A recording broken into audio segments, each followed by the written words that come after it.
Welcome one, welcome all. We are back with some track guides. Yep, we are at Imola. No more repeat tracks for us. We do have a repeat of the track temps, which is just a ridiculous 48 degrees. That always makes it interesting in the Ferrari, doesn't it? But anyway, here we go. We've got a new little telemetry thing going on. So green's throttle, red is brake.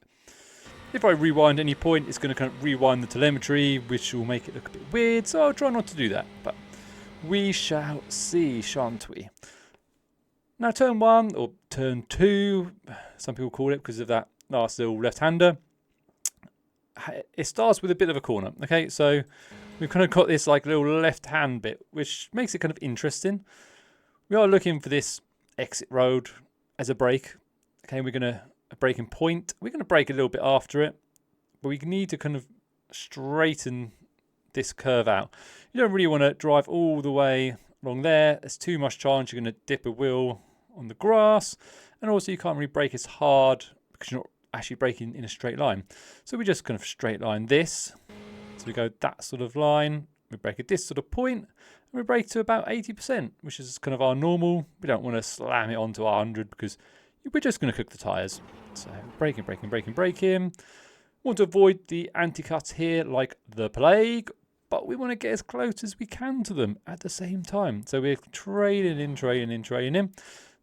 The good thing about this telemetry try is that you can see kind of what I mean by the trail off, you know. So we're coming in and we're just going to go just to the left of the anti-cut.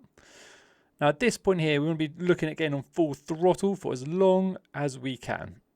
So from this point to like the next braking zone is actually quite a long way. So if we can set ourselves up in that first corner to be full throttle from this point, that is far better than carrying a little bit more speed in on the left and being over on the right hand side. Because if you're a meter or two to the right hand side here, you're not going to be able to go full throttle. Now I have to lift off a little bit, you know, but pretty much we're flat, aren't we? So we're here. I managed it absolutely flat from there. That was pretty decent. See, so that's the sort of thing we need to do. Now, if you need to lift off a little bit, fine, lift off. But the aim of the game is to pretty much be full throttle from that point. So full throttle. As long as we keep 2 wheels on the red and white curbs, we are fine. That tends to be the rule here, but it's not always the case, okay? We're going to look at the chicane at the top of the hill in particular. So this left-hander, we're looking at the 50. We're going to kind of brake there. We don't want to brake too hard. We can brake a little quite hard initially, but we want to come off pretty quickly. This is a corner we can get a lot of rear rotation, so you can push the brake bias forward, or you can just be super careful on the braking, which is what I try to do. I did keep the brake bias at 53 the whole time. So we're braking, down pretty early. You can take that anti-cut here, but it's weird because sometimes you kind of sail through it pretty well, and other times it'll bump the car up, or you can kind of play it safe and just kind of avoid it altogether. So here I've just avoided it altogether. Kind of, if anything, it was kind of more to show you guys how to do it, but you can kind of cut more if you absolutely really want to, but you don't have to. You know, you can still get a good time without it. So braking, and we're turning about this sort of point here. Now we absolutely must avoid this anti-cut here. So many times you see people in the left-hand side gravel because they've hit this curb. It's so easy to do. Do not hit the anti-cut, whatever you do. Want to be about there, and then on the throttle nice and early. This is a bit more friendly than it used to be. It used to be you used to have to keep 2 wheels kind of on the tarmac, or maybe it was in the middle of the car on the red and white, something like that. But this is now fine. It used to be an off track. It is no longer. There we've got another little exit road here. And again, it's kind of just afterwards is where we're going to brake. Again, you can get quite a lot of rear rotation here, so be careful on turning. We want to trail off pretty quickly as we turn in. So train off, get right to the apex. It's really important to be patient here as well. And kind of, I've got on the throttle here, felt maybe the rear, it's going around a little bit, so I've held the throttle in position, and then I've come back on. Okay, so this telemetry chart's quite useful for that sort of stuff. You can see the initial brake pressure, the way I've come down, the 2 gear changes down, and then I've kind of got back on throttle, felt the car's on the limit of grip, so I haven't increased it, and then I've pushed up. Again here, 2 wheels on the red and white is fine. You can run quite wide there, so if you need to use it. It's there. You don't get a penalty, so that is what we're going to do. Now here, we're looking at the 50, but we're braking after the 50. I was kind of playing around with 3rd and 4th gear here on the left-hander, but I mean, really, I think you've really got to go through in 4th. But it's up to you. You know, if you feel the car's bogging, if you can't quite carry the speed through. Very difficult corner this, so easy to off track on the outside here. You just carry that little bit too much speed through and you just wash out. You kind of get, on this corner, you get an initial bit of a feeling that the rear might be loose, but then suddenly you get to kind of the apex and the car just wants to understeer. We're going to get on the throttle pretty early though, still. And we keep 2 wheels on the red and white and we're fine. Again, very easy to run wide here. People will do it in the race, guaranteed. Now we come to one of the most difficult corners in the entire world. Like literally, like you know, like I know people say, "Oh, Rouge is really difficult," but it's pretty much flat these days. This is a really difficult corner. So we're looking at the 50, and we kind of really, what I tend to do is change down 1 gear, nice and gentle through this first kind of stage of it, the first corner, and then as the car straightens, then I'll brake down the 2nd gear and then up the hill. You can try and carry 3rd through there. It's kind of up to your preference. Some people like to go in those higher gears and carry a gear. Other people like to kind of like rev the engine a lot. It depends kind of what you like really. We're looking at the 50. Okay, as we get to 50, we're braking down into 4th. We can cut a bit of this, but we don't have to go crazy with it. Okay. The main thing is to keep the car nice and steady, and then when we get to this point, that's when we brake, and we've got to get on the throttle really early here. It's just mega important to be early on the throttle. So bang, we're going up, and again, got to about halfway. Felt that was probably enough. So then I've gone again. I've used this. You can use a little bit more even. It's quite lenient here. It's surprising actually, but you can get an off track if you go too wide. I think 2 wheels and red and white is probably the way to do it. Again, you can see that throttle up to about halfway and then up again. If you can just get bang straight on it, fine. But yeah, maybe try and carry a bit more speed in. See if that then works for you next time.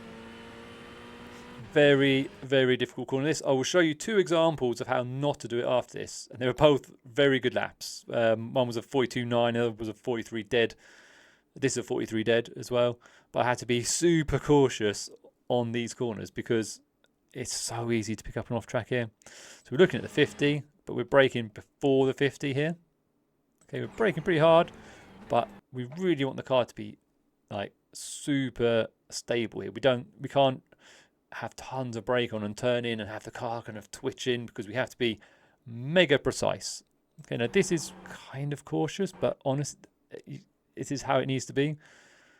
You basically, whereas normally you would just keep 2 wheels on the red and white, here you have to keep 2 wheels on the actual track, and it's kind of even a bit more harsh than that. So you might think, oh, it looks like you might better take a bit more than that.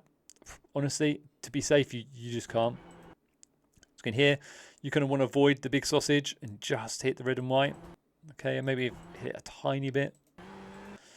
And then here, you want to be on the throttle nice and early because you've got a massive long straight.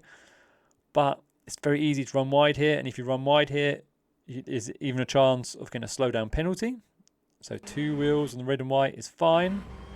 But bring it on nice and early. If you bring it on back too late, then that's when you get the slowdown. So we're going down the hill. These final double lefts, and they're pretty tricky. So as we come kind of round the corner, as we kind of strain up, we then want to brake, which is kind of in line with the 100 really. And again, we want the car nice and settled. It's really important that the car is settled here. So we've got nice and settled. We're turning in. Do not take too much this curb or you actually get a slowdown penalty. It's not even an off track. I don't think you can even get an off track here. I think it's literally just a slowdown penalty. So don't do that. We're back on the throttle, nice and early. And we're on the kind of the green and white. If I could speak, it'd be handy, wouldn't it? On the white and red. And then, but we are also on the green, but you can get an off track if you go too wide, but keep 2 wheels on the red and white, you'll be fine. And then in third gear, turning in, carrying as much speed through as we can, because obviously we've got a gigantic straight. So we want to get on the throttle as soon as possible. Again, you can get off tracks here. So try not to do that. We can use a lot of this as well, but it's quite a sharp curb actually. It's like almost like a triangle curb. So you can pick up a bit of traction control there. And we are through. So as I say, it was a 1:43 dead. Just hug the wall on the right hand side here, make it as short as possible. And there we go. Now that was actually the second lap, okay? The first lap was off tracked at the chicane at the top of the hill. And I've got another lap that was really good, that again was off track there. The 2 laps seem to be fairly equal in terms of the tyres, so don't just kind of bank it all in the first lap. You have got that second lap there to use that. Right, I'll show you how not to do the chicane at the top of the hill. Okay, so here we are. So this is the one where I off track on the right-hander. So as I'm coming in here, that is an off track. Okay, so whatever I did here, for some reason, like, I mean, most tracks you'd think that would be okay. For some reason, it just didn't like it, even though it felt pretty damn good. But I mean, yeah, that is an off track. I'll show you another one I did, which was actually on my fastest lap, because this one rather annoyingly was on the left-hander, and again, it didn't look too bad. Here we are. That's fine. That is not fine. I think it might be because like all 4 wheels are off the ground or something. Like, I don't know. It seems. There we go. So I think at that point, maybe here, like I don't have any wheels on the red and white. Maybe. Like, I think here the car's pretty much like launched. So there's no wheels. Yeah, I think basically I've got all 4 wheels completely off the ground. So that's an off track because you have no wheels on the ground. So there we go. So be very careful at the top here. It's very easy to get caught out. Hope you enjoyed the track guide. I've also got like the flying lap, which is basically just lap and the symmetry, if that's all you're interested in. So I'm not going to repeat that here. You can go watch it. It'll literally just be on my channel next to this video. So you can just watch the flying lap. If you want to get a feel for the speed, I have no idea where we are next week, but I might be back next week, depending on what the track is. I'm actually on holiday for the next 5 days, so I might not have that much time. I'm also preparing for World GT. If you don't know what that is, go check out RaceSpot TV and check out that, because that's where our team does its kind of high class kind of racing, I suppose you'd call it. It's like, like the Premier League that we run. It's a really good league as well, so go check World GT out on YouTube. Obviously check out Altitude Esports, which is my race team, and I will see you all next week maybe.